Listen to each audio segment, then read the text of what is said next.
Hello everyone. Welcome to the Happy Life podcast.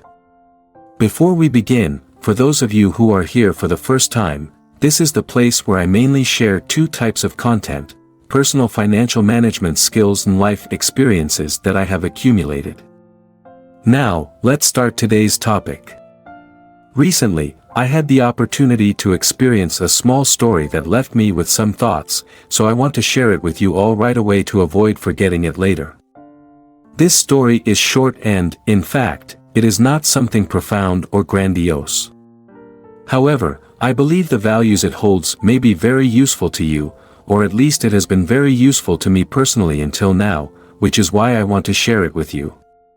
Before delving into the main story I want to share with you, I would like to recount another story that isn't mine but that I happened to read quite a long time ago. Because I only came across it by chance back then, I didn't pay much attention to the values it held, so I don't remember who the author of this story is, and I don't even know if the story is true or not.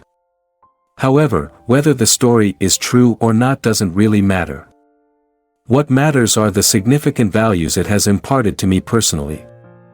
The story is about an old lady who was sitting on a bus when a woman got on. The woman was quite rude, sat down forcefully, and squeezed the old lady into a corner. A young man nearby saw this and felt indignant, so he asked the old lady why she didn't react and asked the woman to move so that she could have some space to sit. The old lady replied with something along the lines of, "Oh, there's no need to argue and ruin the mood. I'll be getting off at the next stop, we won't be traveling together much longer anyway." The reply, though simple, has somehow stayed with me from then until now and has even become my current motto in life. Returning to the story I encountered the other day, it's not particularly special and is quite similar to the story of the old lady I just told. Recently, I flew from Bangkok to New York, and unfortunately, in my cabin, there were two Japanese passengers. Usually, Japanese people are quite polite and considerate. However, these two were not. They talked very loudly, even though they were sitting next to each other, as if they wanted everyone in the cabin to hear their conversation. Unfortunately, I was sitting close to them, just across the aisle. In the past, I would have been very annoyed and probably would have turned around to tell them off with a displeased expression. But remembering the story above and the phrase, "we won't be traveling together much longer," I felt much less irritated. I thought to myself that the flight was less than 2 hours, and once we landed, we'd go our separate ways, and I'd soon forget about it. Conversely, if I reacted and they didn't listen, or worse, if it escalated into an argument, I would have been even more upset, possibly carrying that frustration throughout the entire afternoon.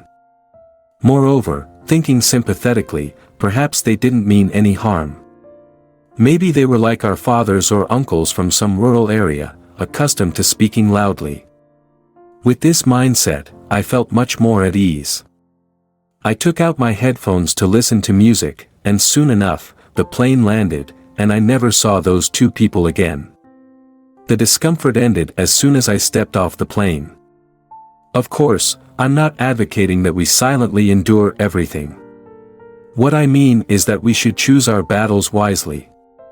Nowadays, we see that people react to both big and small issues, sometimes leading to significant consequences. Incidentally, I'd like to share another story of mine. This one begins with my purchase of an apartment. Unfortunately, the person living below me frequently played loud music. Their music was mostly dance music, and the speakers they used must have been expensive because the bass was incredibly loud in my apartment. Furthermore, their lifestyle was such that they always played music at times when I was trying to rest, like late at night or early on Saturday and Sunday mornings. I'm very sensitive to noise, so for a long time after moving in, I continuously complained to the building management. The management did everything they could to remind the neighbor, but the situation only slightly improved without significant change. After some time, I decided to sell the apartment and move to another place. Of course, this decision was due to various reasons, not just the loud music from my neighbor. During the period of waiting for my new home to be completed, I continued to live in the old apartment. Strangely, from the moment I knew I would be leaving, my annoyance with the music significantly decreased. It all revolved around the thought that I wouldn't be staying there much longer, just another 1 or 2 months. In other words, it was the same sentiment as, we won't be traveling together much longer. When we can say this, everything becomes much lighter. At that point, I felt more at ease with the old apartment. The music didn't bother me as much as it used to. Of course, when the music was excessively loud, I still called the management to intervene, but the feeling was much more relaxed and comfortable than before. I no longer thought, oh my God, how unlucky am I to have bought a place with such a neighbor. Will I have to live with this forever? Instead, my mindset shifted to, we won't be together much longer. The mindset of, we won't be traveling together much longer, has gradually influenced my behavior significantly. For example, when I join a company, I often tell my colleagues that we are fortunate to share a part of our life's journey together. This could be for 6 months, a year, or 2 years, but eventually, we will each continue on our separate paths. Whether this shared time is short or long, it will ultimately come to an end. Therefore, while we are together, we should try to create joy for each other, and if we can't find joy, at least we shouldn't be harsh with one another. This is simply because we won't be traveling together much longer. This is my mindset at work, and it's the same in relationships. My perspective on relationships now differs quite a bit from the majority. I don't expect a relationship to last forever in the sense of happily ever after. To me, relationships are not so different from the sentiment I shared with my colleagues earlier. I view the notion of 2 people meeting, loving each other for their entire lives until old and gray, as almost akin to winning the lottery.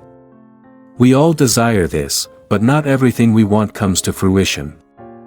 Therefore, instead of considering it a given that love will last until old age and marriage will be a lifelong happiness, we should see it as an exception, a rare occurrence. Those who are fortunate enough to experience it are lucky. More commonly, it's normal for people to travel together for a while and then part ways. When we understand this, we can perceive things differently and be more forgiving of minor issues. As long as we are together, we should strive to bring happiness to each other. Who knows, with this simple and short-term mindset, we might look back one day and realize that we have spent a lifetime together. It all stems from the simple thought that we won't be traveling together much longer. Before we wrap up, I'd like to take this opportunity to share a few words about the length of the episodes and the way I create these shares, especially since today's episode is quite short. Those of you who have been following this podcast for a while probably understand my approach. The content I share usually doesn't follow any set formula. On the internet, people often share formulas for optimal video length to maximize views or even optimize for advertising. I have never been much concerned with these things. The only thing I care about is whether my shares bring any value to you. Therefore, my principle has always been to stop sharing when I've conveyed everything I wanted to say, rather than trying to fill a specific duration, simply because I don't have a fixed duration in mind. With that spirit, even though today's episode is quite short, I hope these little stories have provided some value to you. I will stop my sharing here. If you find this content useful, please share it with your friends and family. Additionally, as usual, because YouTube's algorithm prioritizes videos with more likes, if you enjoyed this video, please click the like button to help our podcast reach more people. Thank you for your attention, and I wish you a peaceful evening.